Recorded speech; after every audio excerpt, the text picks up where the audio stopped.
Welcome to Corrective Consciousness episode 202, the podcast where we explore the inanity of pop culture. I'm your host that wanted you to enjoy this. But guess who didn't? What? This is when you say Lotus Prince. You want to maybe do a third take? That was awkward. I mean, Lotus Prince. Okay.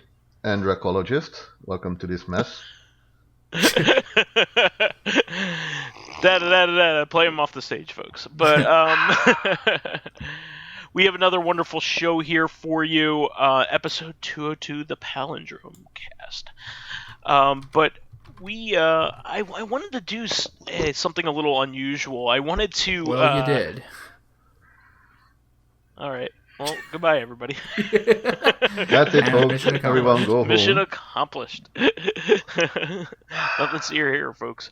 But I wanted to do an episode on games that were based on properties that originally started as novels. Now, these may be pretty common. I mean, you have your Lord of the Rings games and your Harry Potter ones, but I mainly wanted to Robin Hood. bring up.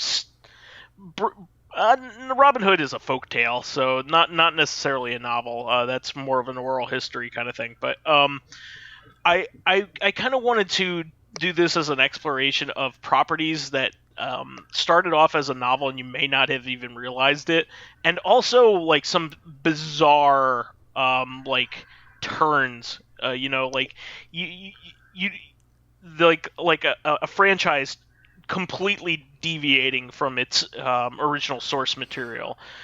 So in starting with that, I wanted to bring up that the Die Hard games Yeah. were originally inspired by a novel. Like all of Die Hard was originally inspired by a novel, but Even the DOS one? all Die Hard stems from a novel originally. So I wanted to bring this up because like I think it's really funny to play a game like, let's say, Dynamite Cop on the Dreamcast and realize that this was originally came from a novel. Because it's a goofy as shit game. Die Hard has a very complicated like origin story. Like almost all of the movies did not originate as intended as Die Hard movies. So I think the third movie started off as a script that was called Simon Says, which that makes sense. Makes sense when you read it, but they just turned the hero into John McClane and the bad guy into the brother of the bad guy from Die Hard 1. Die Hard 4 started off as a separate movie. I think Die Hard 2 even started off not as a Die Hard movie. So like literally all of them basically started off as not originally Die Hard, probably except for the upcoming one. I think that the upcoming one is supposed to be kind of like a prequel.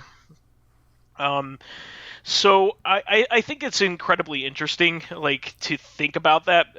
Also, Die Hard initially started off as a sequel to a Sinatra movie, a Frank Sinatra movie called The Detective. It apparently is a pretty decent movie, and they kind of like half-heartedly offered the John McClane role to Frank Sinatra because of like contractual obligations, and he was like in his 70s at the time, and he was just like, no, give it to Bruce. Yeah. So it was just one of those things. I thought it was really funny, but yeah, like the novel sequel, the original novel was like The Detective, and then there was a sequel to that, and that was what Die Hard is based off of. So I just thought that was incredibly interesting. If you go through like the Wikipedia page for Die Hard, it's really, really pretty cool. But I just think it's really awesome. It's something that you think has like complete identity based off of that one movie, but it's actually based off of something you didn't realize. Well, that's the thing. It's based off the movie, which is based off the book. Yeah, exactly. And the same could be said for like the nomination I had, which is just another really goofy one, Jaws Unleashed, where you play as the Jaws shark and go after off people. As a book. Yeah, because obviously it's based off of the movie, but the movie is based off of, again, a book. Now, I just find that interesting, especially now with Maneater out. Like, Maneater is clearly inspired by Jaws Unleashed, which is basically supposed to be Jaws 5. Yeah. So you have the unofficial Jaws 6 as of right now, which I think is hilarious. Of many mobile Ramsey Shark Rampage games. Yep. Yeah, and I also find I find that very, very interesting, and I also this is well known because this has the original title and everything, but Dante's Inferno just still wows the shit out of me. Like, the book or the game? Well, like I studied the Divine Comedy in college. I took an entire class on all three parts, Inferno, Purgatorio, and Paradiso, and like nothing in that ever pointed to video game to me. Maybe I remember the part. simulator. I read the Inferno too, and I remember it opened with him killing death and taking a scythe and attacking everybody in hell. That's what happens, right? And also like having like the cross stitched in his chest. Yes, and, primarily we all know that Dante Alighieri was a crusader. Yes, obviously, little known clearly. fact. Yeah. No, like my favorite part though was when the game came out. The special edition was called the Divine Edition because it came with a digital copy of the Inferno, and the running joke at the time was that, like, oh cool, now you can directly see how much the game butchers the source material. Well, not only that, but like, how does it go from there? Like can you even make the other two books? Yeah, that wouldn't make sense because the Purgatorio is like hell light. Except the souls don't mind being there because they know they're going to leave. And the Paradiso, I don't know what the fuck you're going to do unless you have a weird twisted heaven, which doesn't make sense in the context of Dante. Yeah, the whole idea is that in Inferno, everybody's given up hope because there is literally no escape from hell. And so they know not to look forward to anything. Purgatorio is considered like to be the most human of the three because like... Yeah.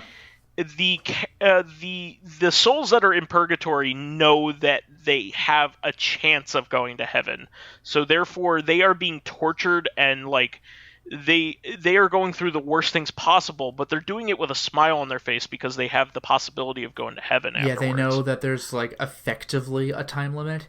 And a bunch of them, when they saw Dante, they like ran up to him. They're like, dude, can you talk to my surviving relatives and ask them to pray for me and speed this up a little bit? And Dante's like, what? I guess there's like 1,000 of you. I'll see what I can do.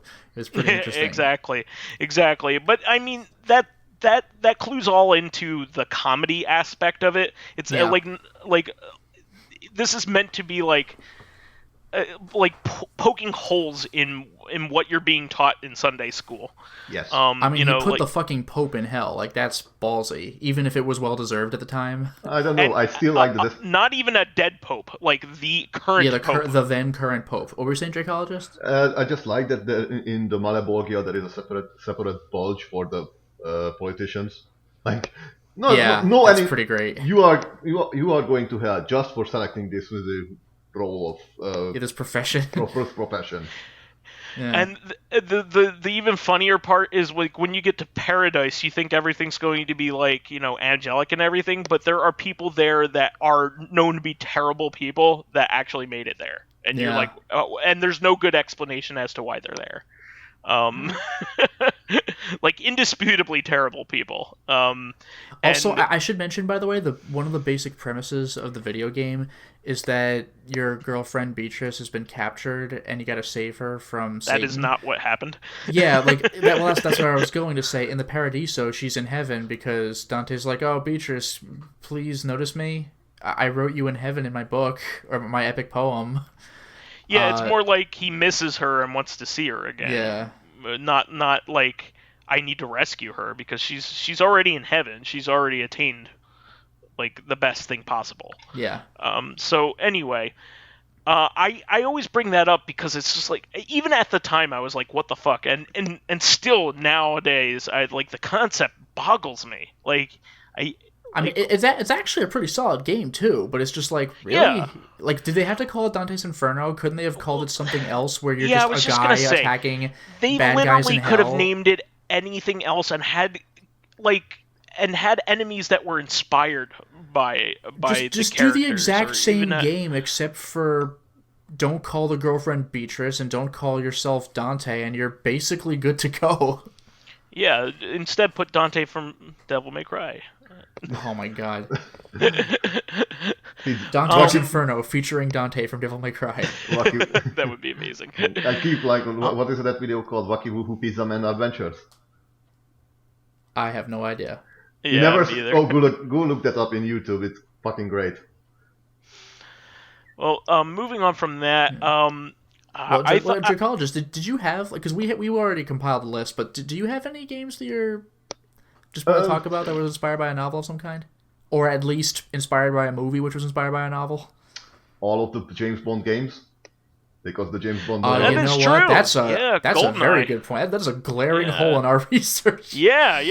I Indiana Jones. You forget that all of them were novels. That's a very good point. And they're very light novels too. They're basically made for like 12-year-olds. Yeah, except for the egregious racism. Yeah, but at the time that nobody would have bet an eye No, at that. even at the time, Ian Fleming was like pretty hardcore. Ian Fleming also was had a very strange taste in women. That I don't know because I haven't actually read the books. I just know he's like very, very racist. I don't know about that, but even in the first book, it's apparent. Dr. No, yeah. Wondering, the first book is Casino Royale. That's right. What? What fantasy game was like converted from book to game? Like many of the D&D style novels turned into game. Did they? Have they done that? Well, we do have like games like that reference like Eye of the Beholder and such. Yeah, but was there like an Eye of the Beholder novel, or that's just like the D&D universe? Because I know there are D&D novels, but have any of them been translated into games? Probably. This is the point, like, my knowledge is a little bit... other one that suddenly came to my mind. Battletech. Okay. Oh, yeah. Oh, that was a novel. Battletech. Okay. MechWarrior and Battletech were novels, actually. I never read any of them, but I know that, like, my father owned a large amount of them. And those were both, like Warhammer, which is another universe that was gamified. Okay. But I think this is like Warhammer and BattleTech has this sort of this mess area where it's both novels, both board game and both video games. Like it's kind of spread out. You know what I find interesting is BattleTech's a very odd property. I was very much into, when I was a kid, into these toys called Exo Squads. Oh, I remember those. And Exo Squads were kind of like a combination of G.I. Joe if you mix them with Transformers. So they were like G.I. Joe-like characters that fit into exoskeleton. I know there was a fighting game with them. No, actually, it was an action game on the Genesis. Beat 'em up. It wasn't a fighting game. Didn't BattleTech also have a Genesis game? No, but BattleTech BattleTech eventually became like Exo Squad and BattleTech eventually merged. No, BattleTech was on Genesis. I played it for like. Was that an RPG? I think it was an RPG, like a strategy game. Most of these games you can walk around freely and shoot stuff and pick up like little power-ups. Okay, all right. Are we talking about BattleTech or Robotech?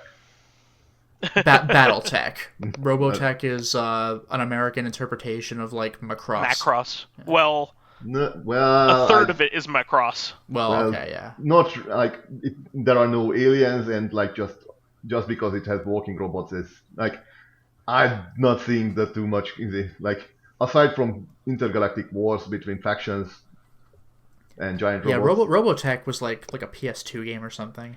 Oh, I see Spectrum Robot. Like I watched the video about Robotech games. Huh. Like they started early.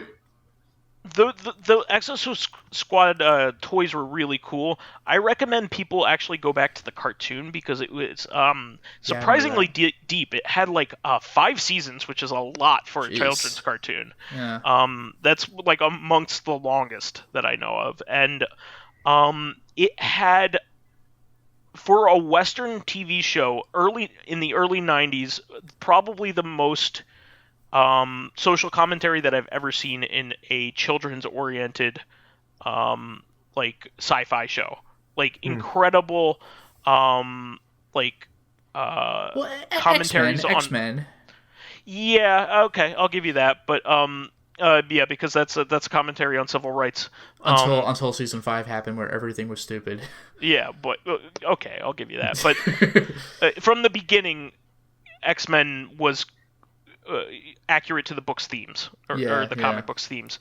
But Exo Squad had this race of of aliens that was kind of like the Klingons. They were very similar to the Klingons. They had they were seen as like the bad guy race. Kind of like they did in the original Star Trek, original series. Just all the bad guys. Yeah. Yeah, but it turns out that actually the humans are the bad guys. What it turns out is that that race actually was a genetically engineered slave race of the humans, and they were just trying to get autonomy from humanity. I've seen that anime. It was one of the most fucked up experiences I've had watching an anime.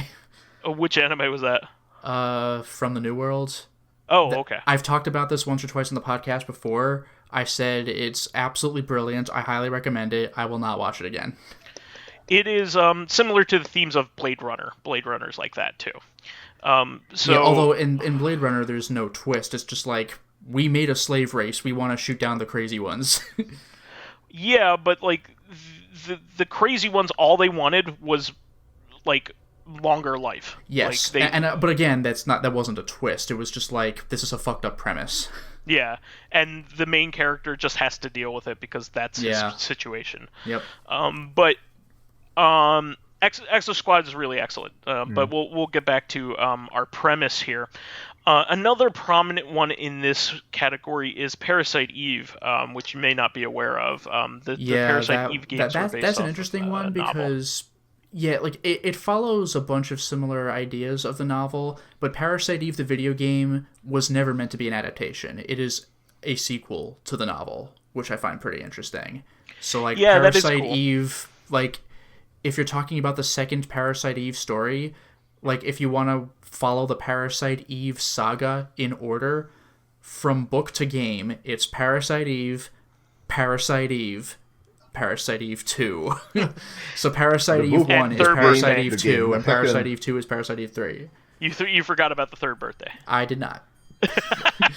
I mean third birthday. Yeah, but no, but Parasite Eve, the video game, it's interesting because you'll get this one Japanese guy teams up with you at one point in the game, and he's like, "Oh yeah, we had something like this go down in Japan a while back," and the game never explains it. And that's the book. If that's never mind. But what's interesting about the book, by the way, is it's written by someone who I believe was a surgeon, and there's definitely medical stuff going on in the book.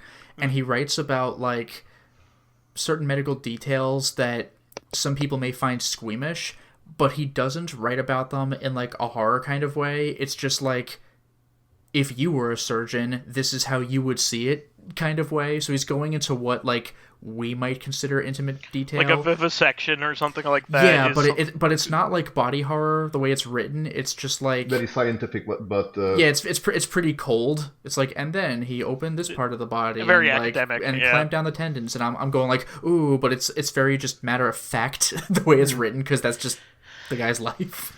Yeah. Moving on from that, there's also a pretty darn great RPG for the PSP that is kind of locked to it. And I don't even think it was available digitally on PSN or anything. It's called Brave Story. I think this was released by Axis Games back in the day. But that also had a light novel that it was based off of, kind of similar to maybe like an Alice in Wonderland kind of novel or something like that. It's like a tween novel that it was kind of based off of. It's supposed to happen in the same world, but it doesn't like recant the story of what happens in that book. And speaking so you of may Alice, have, like, by the way, well, go ahead. I was gonna say it doesn't have like it'll have like characters and creatures from the book, but not like the story. Yeah, no, I was just gonna say, speaking of Alice, there's like any number of Alice in Wonderland games, and of course, like the ones that I've played, like the American McGee's Alice, like which has its own lore, but it all stems from Alice's adventures in Wonderland and Through the Looking Glass. One thing I also want to mention, by the way, this isn't an adaptation of a book or anything.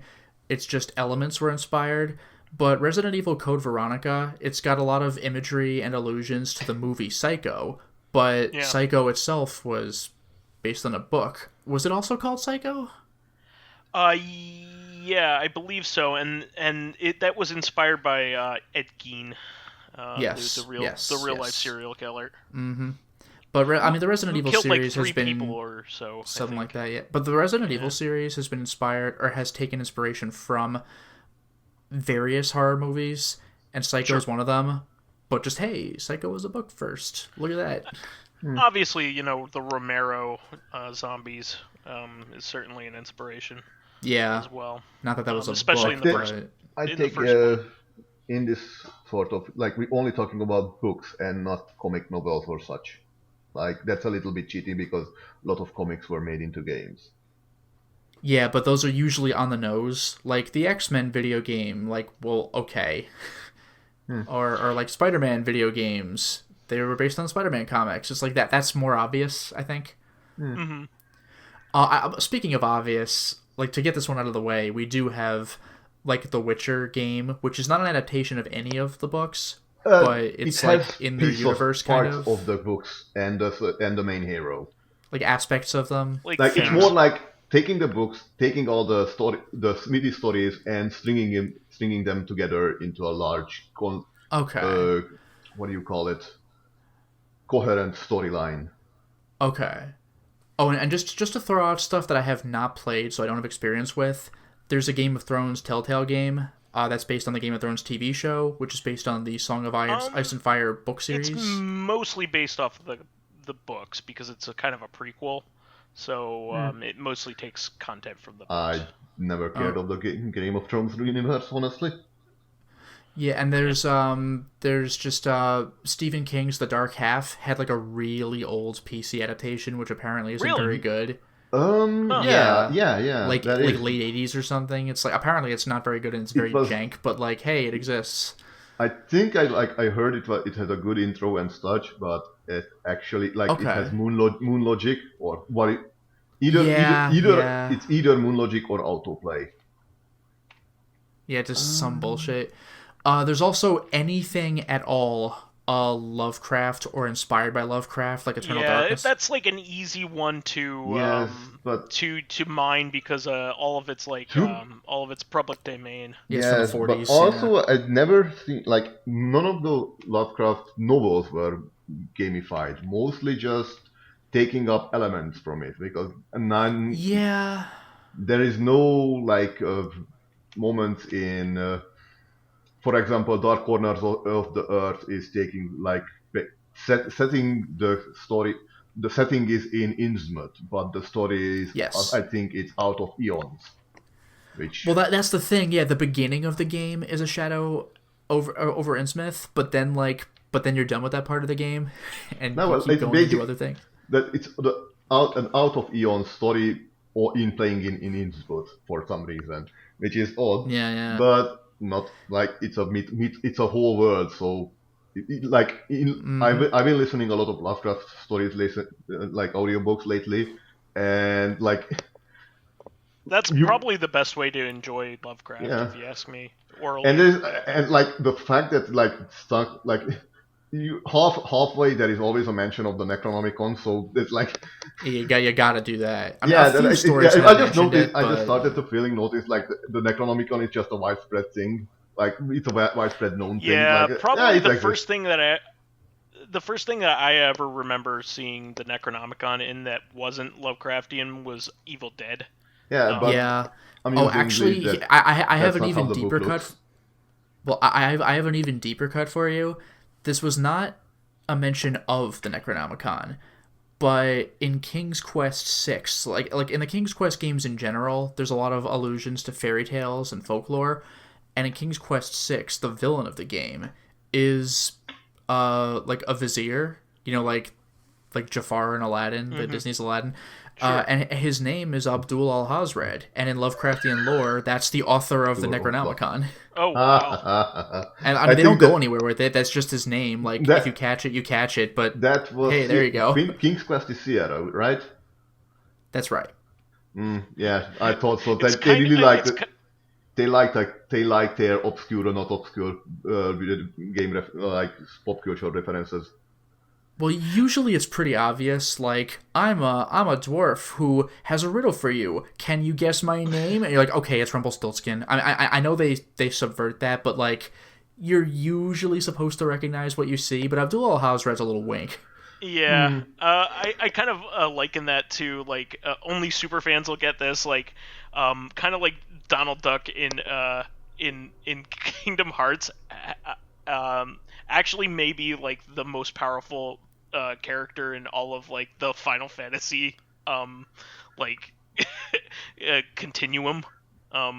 Like, he has Giga Flare, which only he can perform Giga Flare, which not even the most powerful form of Bahamut can. That's great. It is 1,000 times stronger than what Bahamut Zero can cast. Like, because it's Giga, if you go by, like, the metric system. Actually, that reminds me, I'm gonna have to look this up, but I need to see what the final boss of FF12 cast, because I remember he had some move that was, like, the stupidest thing. Like, it was a cool move, but it was some the point bullshit name. Flare is literally the most powerful spell that anyone can produce in the Final Fantasy multiverse. Yeah. Ultima. And in fact, it used to be called, in some translation, not Flare, but Nuke. Yeah, there you go. Well, in FF6 it was like Merton, because it was like Meltdown. Yeah. So, like, Flare is can only be cast by, like, the most powerful characters in Final Fantasy, and Donald Duck somehow has the most powerful version of it. Yeah, that's hysterical. To date, I should say. Possibly because he can channel all that anger into the magic. It's all those hot peppers that he eats in Quackshot. Yeah, that obnoxious just voice he has. You know what's really funny is if you you can actually speaking of obscure origins, a lot of the Indiana Jones stuff in, like, Raiders of the Lost Ark actually stems from Uncle Scrooge comics. That's great. Yeah, like the ball that chases him in the trap in the original in the first scene of Raiders of the Lost Ark is directly taken from an Uncle Scrooge comic. By the way, I will say this. I found one thing more powerful than Donald Duck, and that is the final form of the final boss of Final Fantasy XII. Oh, wow. Which, number 1, he has a Giga Flare sword, but number 2, he can cast Terra Flare. I remember watching Luminaire play that. We were like, Terra Flare? It's like, no. Wait. Donald Duck he might have something, Duck Flare. Let me. Yeah, because final boss of FF12 can do Terra Flare, and we were like, oh no. That's the freakiest thing. Yeah, he can do... And by the way, while you're looking that up, one other game I want to shout out, which I have not played, so I can't comment too much on it, but there is a Ken Follett's Pillars of the Earth based on the book of the same name. And that book was friggin' brilliant, I want to say. I've seen the game, but I don't know about the franchise, sadly. Yeah, the book is really good, and it has a sequel that's very similar. Donald Duck can perform, get this, Zeta Flare. What? That's bullshit. It wasn't Giga Flare, it was Zeta Flare. Okay, well that changes things, because I was like, you'd think if people compiled this information and figured it out, someone who's like a casual observer of the series like me should not be able to counter that. But okay, Zeta, that's different. Donald Duck is literally the most powerful character in Final Fantasy. He's better than Undying in FF12. Yes. Well. Yeah, there was an image going around like comparing like all the characters that can actually perform flare. Well, especially with Final Fantasy XII cinematic moves, when it does that thing like in Dragon Ball Z Budokai, when it like zooms out of the earth and shows the explosion of your own shot, like Donald Duck can do that. Yeah, so Mega Flare can be performed by Bahamut, Giga Flare can be performed by Neo Bahamut, and Terra Flare by Undying. By Bahamut Zero and Undying, and was 1,000 times stronger is Zeta, and only Donald Duck can do that. And it's still all die because it skips right over Petaflare and Exaflare, right to great. Zeta Flare. Yeah, so not only is he strong, but he's 1,000 times stronger than the person below him. And he's also the most high-strung, angry character in and he's a like anything. He's literally like he's the one like character in Disney that you can do mean things to and it's okay. Like because it's funny. And also he deserves it most of the time because he's a pain in the ass. Yeah. Like he just find that hilarious. But anyway, we should get back to yeah, I'm kind of running low on books that here. became games or books that became movies that became games that aren't obvious. Like again, like anything in the Marvel and DC universe is like, well, okay, we have that. Well, do we going through like a book first, movie 10 game or book first 10 game? Because either way, Aliens 10. What is it? Aliens. Was Alien a book first? No. I'm pretty sure. Screenplay. Alien was a dream first. It was H.R. Giger's art. Well, it was H.R. Giger's work, but it was also like a spec script made by like the guy who made like the Black Hole or Dark Star. I'm sorry, Dark Star. Oh, actually, one little thing I can throw out there. Hideo Kojima has very obviously shown his love for 2001: A Space Odyssey, directly shouting it out in Peace Walker and alluding to it in Policenauts. That was a book. Yeah, I mean, to be fair, it was a movie and a book kind of simultaneously. Concurrently.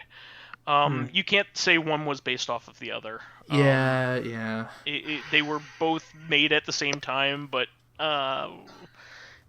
they kind of diverge. So you can't even say like one is canon and the other is not. They're just like two different versions of the same story. Yeah. And I was going to say there's like one other one from an adventure game that you like. I Have No Mouth and I Must Scream. Oh yeah. Duh! How the hell did I miss that one? That's like, and not only that, but like I have the strategy guide where Harlan Ellison, like there's an interview with him about it, and some like. For anyone who doesn't know, the premise of I Have No Mouth and I Must Scream is that the world has effectively ended with nuclear war. Like, an AI became sentient and was just like, fuck everybody, and he just nuked everybody. But there are 5 humans that he keeps alive, and he somehow gives them immortality, so he is able to torture them for eternity. He doesn't give them immortality, he just... they can't die unless they are killed. Like, he keeps them alive. Yeah. But at some point, somebody asked him, like, why those 5 people? And he was like, huh. And so that kind of, like, inspired the game where he gives people backstories and everything like that, which is kind of interesting. See, I prefer the much more upbeat sequel, I Have a Mouth and Ice Cream. Oh yeah, everyone loves that one. or the slightly dour middle one, I Have a Mouth and No Ice Cream. Yeah, I want some. Oh man. I'm trying to think if there are any. Well, in that case, any like weird ones that come from somewhere. Like, I mean, there's obviously stuff like. It's tough for me because there's a lot of movies and TV shows that inspired games, but I don't know if they necessarily came from books. Like that, like I mean, there's Star Trek games because it came from a Star Trek TV show, but I don't think they were books first. No, they weren't. By the way, I just wanted to mention, like, if you're talking about I Have No Mouth, the writer did write The Boy and His Dog, right? Yes. Yes, which was also turned into a movie. Yeah. Yeah. And it's kind of inspired Fallout, I think. Fallout, yeah. That's a good point. And actually, I would argue that the entire post-apocalyptic genre stems from A Boy and His Dog. I would like. There's stuff that proto stuff before that, but like anything that you recognize as a prominent post-apocalyptic work, including like Mad Max or Rogue Warrior, even and by extension, Fist of the North Star, anything. Yeah. Incidentally, actually, like Roadside Picnic did inspire the Stalker games, which was also yeah. By the way, one thing I should point out, and also Stalker the movie. Yeah, that's true. But no, one thing I should point out, by the way, is there's any number of Sherlock Holmes and Agatha Christie like murder mystery games, and some Nancy Drew stuff as well. So there's that. Sure. One thing I also should point out, though. And the Hardy Boys. Did the Hardy Boys have a video game? No, but I just always like bringing them up because like they're around. But I should also mention the Metro 2033 was based on a book of the same name. Yep. Oh yeah, which has similar roots. Stalkerish like setup. Yeah. Actually, more like both Stalker the movie and Metro 2033 are Russian. Actually, like basically Metro 20-something is like more like His Boy and His Dog, just in Russia. Yeah. Okay. Yeah, I would say that they're very similar. I definitely recommend the movie A Boy and His Dog. That's like a forgotten classic. Nobody ever really talks about it. By the way, speaking of forgotten, something we forgot which is kind of funny because we had a whole talk about this on Reactive Consciousness. But basically, like if every Fallout post-apocalyptic thing comes from like Stalker and A Boy and His Dog or whatever. I mean, you talked about this in RC, but like every cyberpunk thing in some way comes from like Neuromancer, probably, or at least was inspired by it, or inspired by things that were inspired by it. The proto stuff would be the Philip K. Dick kind of stuff. Sure. But actual cyberpunk basically stems from Neuromancer. Yeah. I definitely recommend. Neuromancer's really great, but Snow Crash is also really awesome. You should definitely read that as well. Yeah. And that, of course, inspired the video game Project Snowblind, obviously. And Snow Job for the 3DO. Snow Job for the G.I. Joe. These are all real things. Yeah, they actually are. Not that they were inspired by them necessarily. What's up? Nothing. Okay. I think we can move on to fan stuff here. Lotus. Yeah, I'm kind of running out of ideas. All right. So for comments, we have Connor, who had posted about our FromSoft episode. Before January of this year, my experience with FromSoft games was 20 minutes of the original Dark Souls about 5 years ago, where I got flattened by the first boss and decided this wasn't for me. In January, I started... That's understandable. Yeah, well, that's the thing. FromSoft usually hits you pretty hard with the very first boss, just to be like, this is a FromSoft game. This is the game. Yeah. So, we said, in January, I started watching Lotus's Bloodborne LP, and about 10 parts in, decided it looked cool. It was time to give the Soulsborne games another try, and as of now, I've played through Dark Souls 1, 2, and 3, and just platinum Bloodborne earlier this week. By the way, congratulations, because platinum Bloodborne is a serious bitch, because that involves doing the Chalice Dungeon thing, and that's incredibly tedious, even if you do it the most efficiently way possible. They've become some of my favorite games of all time, and played a huge part in helping me stay sane during everything going on this year. So, huge thanks to Lotus Prince for getting me into these games and leading me to have some of the best gaming experiences I've had in years. So that's awesome. You're welcome. I definitely recommend that if you don't like the Souls games, definitely watch somebody play it, because like you start to pick up on how you should be playing it. And the beauty of it is there's multiple ways to play it. I play a tank, which is not the recommended way. And in Bloodborne, there's I played the Bloodborne way. I had to because you can't really shield. Yeah. But the way I made my character, somebody had pointed out in the comments, I basically made a glass cannon with my character. I was hits very, like a truck, but then dies very easily. Yeah, it got to a point where bosses would 2 or 3 shot me, so I had to be near perfect in boss fights. Oh Jesus. Those Chalice dungeons, you should have seen them. All right, so Living Corpse posted, well, everything factors into a game, so I understand not being impressed by graphics alone, but they shouldn't be dismissed altogether. I mean, I can easily agree with that. You want weird crossover? Sonic the Hedgehog and Hooters. Yeah, I remember that. Yeah, this was a thing in Japan. How about Sonic the Hedgehog and Denny's? That actually happened too. Yeah, it's fucking bizarre. And one-sided, as if it seemed to be just Hooters promoting Sonic.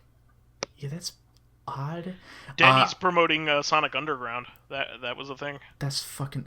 And he also says, Shang Tsung can transform in 9 and 11. I don't remember that in 9. Could he transform in 9? I don't remember. And I wouldn't know about 11. It's been a while, so I can't remember for Deadly Alliance, Deception, and Armageddon. I'm pretty sure he could not for those. 9? Could he? Huh. It's been a while since I played 9. Here's the funny thing. Sonic has not been promoted by Sonic. Oh, that's funny. Oh, by the way, one thing regarding our Mortal Kombat episode, Vice, you had mentioned it's cool to go back to some of the older Mortal Kombat games for their guest characters. One thing I totally forgot is Mortal Kombat 9's premise was trying to undo the timeline that led to Armageddon. So you have certain aspects of knowing what's going to happen. Smoke gets turned into a robot, but in Mortal Kombat 9, Sub-Zero gets captured instead, so you have Cyber Sub-Zero and Human Smoke. That shit's wild. Cyber Sub-Zero. And then you have both versions after that, too. That's so cool. All right, and Dracologist, you had a couple comments. So you say, I remember Rygar, excellently creepy monster design and some doofy cutscenes. Yeah. Very few areas, though. And I like the PS2 game. It's pretty fun. Yeah. And from what I've heard, Skullgirls netcode is peerless, along with Lethal Leagues. I forgot about Lethal League. Lethal League is awesome. And then, again, yeah? Yes. Mm-hmm. Do continue. Okay, so you have another comment. I've heard about Parsnip. It's kind of has that Cuphead-style animation, but it definitely has something wrong going on in the background. I think there was some, Aliens cartoon of all things. And as for bad Easter egg... Sheffy's armor in Dookie Nukie forever pushing to your face saying, look. Good Easter egg. Grip has a few passing by graffiti of all things. Vib Ribbon? Really? Or a Sanic face, like the meme Sanic, painted on a building's top floor, which if you fall fast will hit with front bumper. Wasn't there Sanic in Sonic Forces? Did that happen? Sanic got onto a shirt in Sonic Forces. Yeah. That's crazy. Sanic got into the movie recently. Oh, nice. Oh, and speaking of weird crossovers, by the way, how about Sonic Forces having, character equipment reminiscent of Persona? That's bizarre. Let me see here. And then anyway, also the dev's face on a fish in an underwater level, which is easy to miss when you are going 500 kilometers per hour. No kidding. Vib Ribbon actually just got announced a vinyl soundtrack release, by the way. Wow, I can't wait to hear all 3 songs. Actually, it's more than 3 songs, but... Hey. Is there? I thought it was just easy, medium, and hard, and then everything else was shit you imported. Each difficulty has 3 or 5 songs between. Oh, okay. Oh, you got me there. All right. That's true. That's correct. It's just that there's a different track list for each difficulty. Okay. That's how it works. Gotcha. Because I've only seen Vib Ribbon once, back when Vice lived at his parents' house. It's a great game. I remember. It's so funny because, you know that kind of weird feeling you get when you make, a new game save on a PS1? So your PS1 says, 2020, and you're like, huh... I bet this system never thought I'd be doing this. Well, exactly. it was like when you played Vib Ribbon, and we were importing the Danganronpa soundtrack. It's this should not be happening, but it is. Okay, so Arc Lightning posts. I actually got into Mortal Kombat in the arcade because the laundromat near my school had the arcade. They still have some. Part 2 also had Noob Saibot and Jade. Yeah, as secret fightable characters. I don't think you could play as them until the 3rd game. Yeah, it was but very it was really similar cool. to Reptile. Yeah, so that was cool. And you might have been able to fight Human Smoke as well. I know in Mortal Kombat 3 Ultimate, I had mentioned one of the goofy things from beating the game is like a Galaga game, but one of the other unlocks you can get is the ability to fight human smoke, which is just kind of cool. Yeah.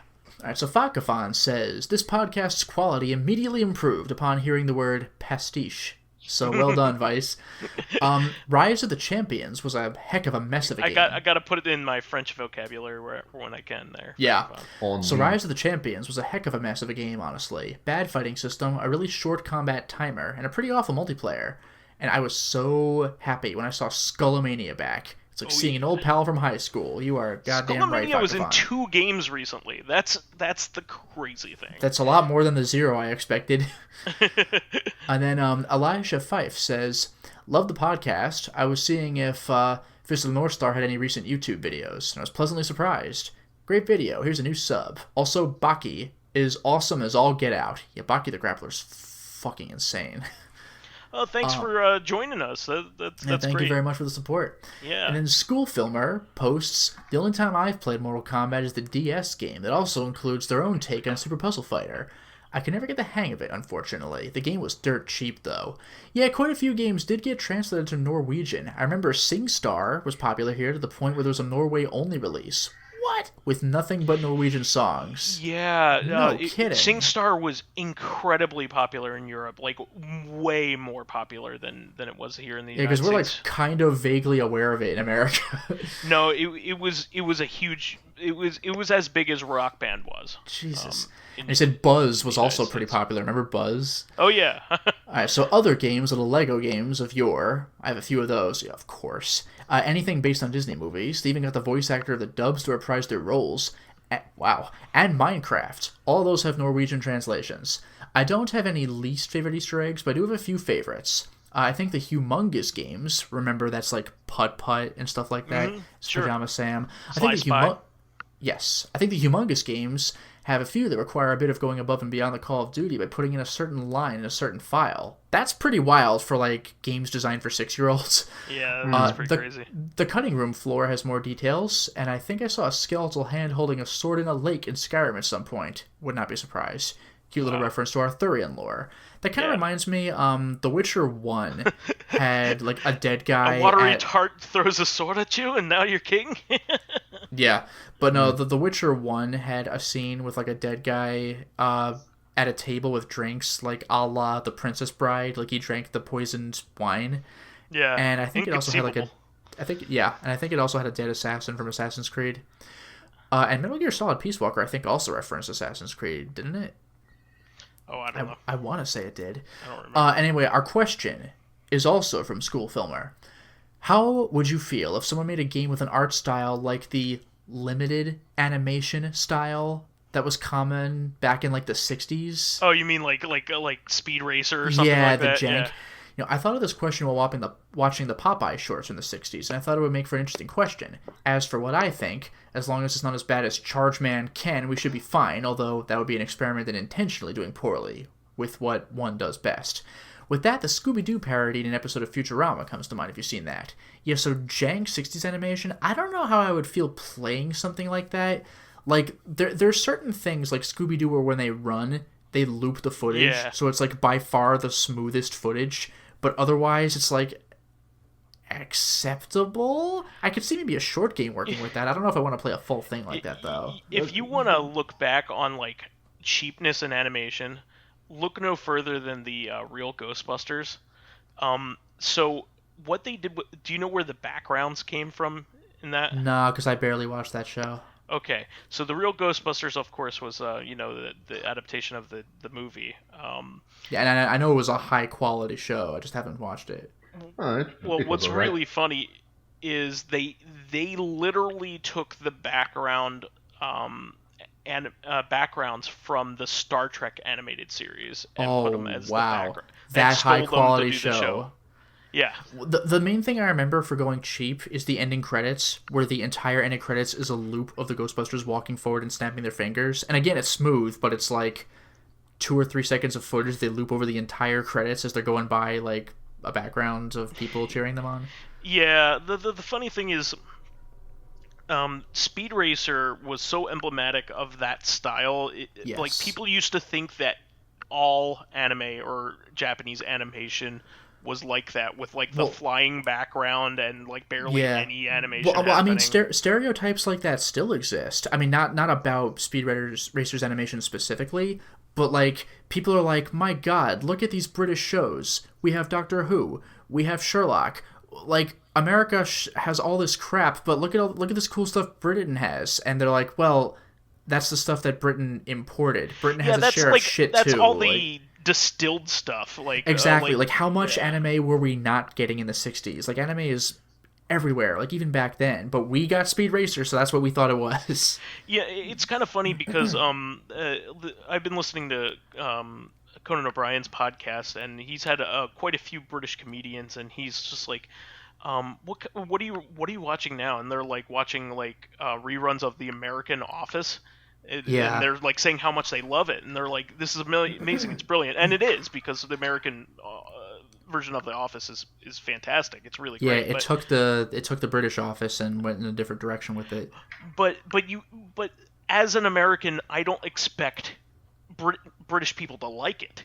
Is the thing, you know? I expect them to like their own product better because it was geared towards them and made by them. But they like, Conan was like talking to them, and I think it was Stephen Merchant, and he's just like, you know, like, oh, we love all this stuff, like, you know, like Monty Python, and he's just like, yeah, but like you don't know, you're like, you're watching all the stuff that the comedy nerds like.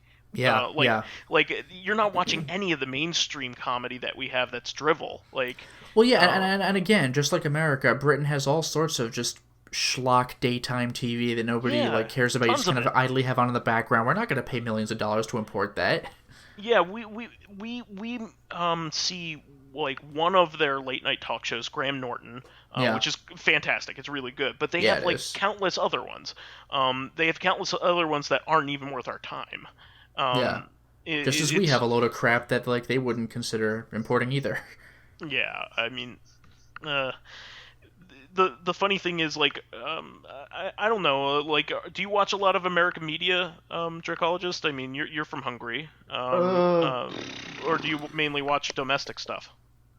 I watch all sorts of stuff from all over the place. Although I think, like, considering what's going on in the USA, I don't get too much media from there nowadays. Comedy, really? Well, I watch stand-up comedy at best. I don't think I watch too much late-night TV shows from American people.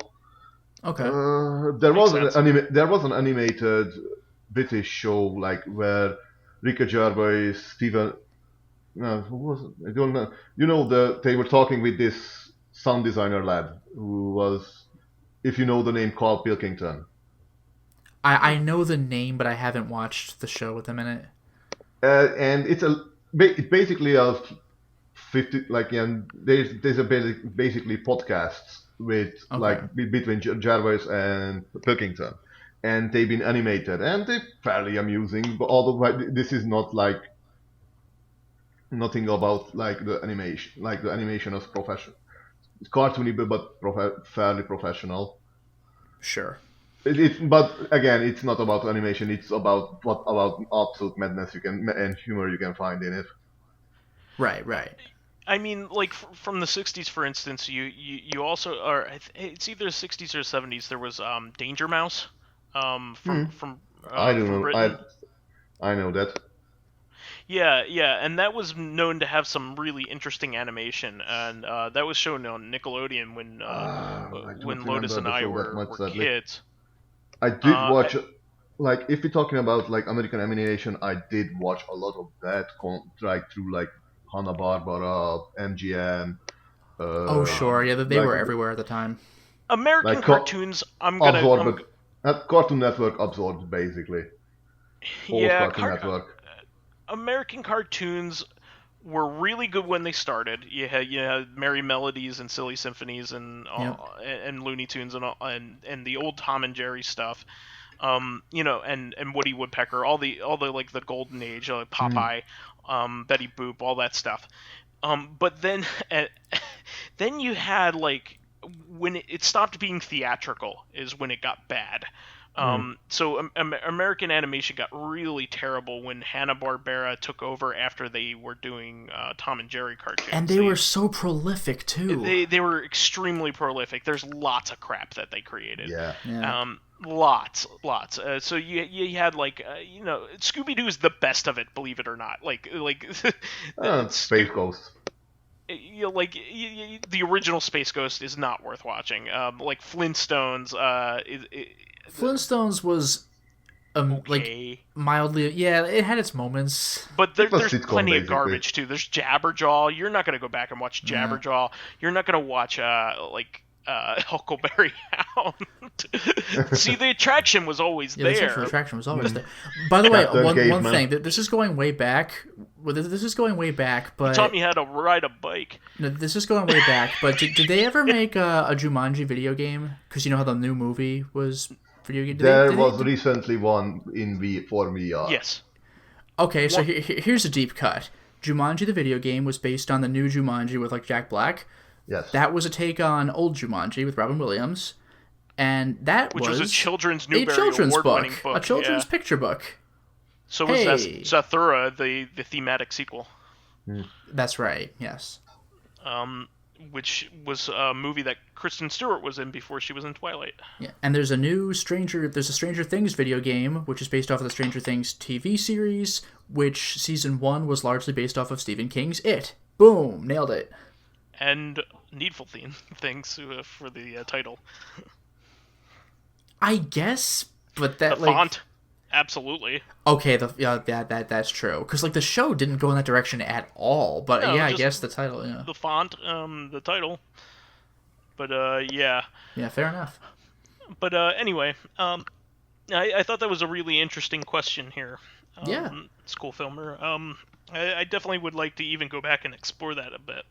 And there's all sorts of stuff that was like, Prince of Persia was like, there's a lot of stuff that can arguably get drawn back to like 1001 Nights and things like that. Yes. Yeah, I think if you could do a really cool video game in that animation style if you wanted to, maybe even a visual novel. That would the rotoscoping thing, the old Prince of Persia. No, I mean in the to answer the question, the limited animation style. Yeah. But we should wrap up. It's Band in the Ink Machine. Oh wait. So that's the show for this week. We want to thank all of our fans who contributed questions. God, you guys really knocked it out of the park with the comments this week. Thank you. We got a few comments from new people too. Yeah, that's amazing. We're glad you're here.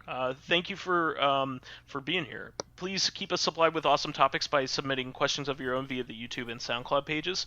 While there, please give us thumbs ups, likes, and 5-star ratings on iTunes. It helps promote and spread awareness of the show, and any bit of encouragement helps keep the show going. You can also catch us on Tuesdays on our sister podcast, Corrective Consciousness, the in-depth look at this week in our lives. Man, I'm tired. Finally, you can find me as vysethebold on pretty much anything. All right, and you can follow me on my YouTube channel, Lotus Prince. You can hit me up on Twitter at Lotus Prince. And finally, if you are interested in seeing my videos early, getting in on exclusive live streams, selecting upcoming games for me to Let's Play, and getting in discussions with me and other patrons on Discord, then perhaps consider swinging by my Patreon account, which can be found at patreon.com/LotusPrince. And you can find me on Skype, Steam, and Discord under the name Dracologist. Okay, thank you so much. We will catch everybody on Tuesday for another episode of Reactive. See you then. Until next time, everyone. Good evening. Bye-bye.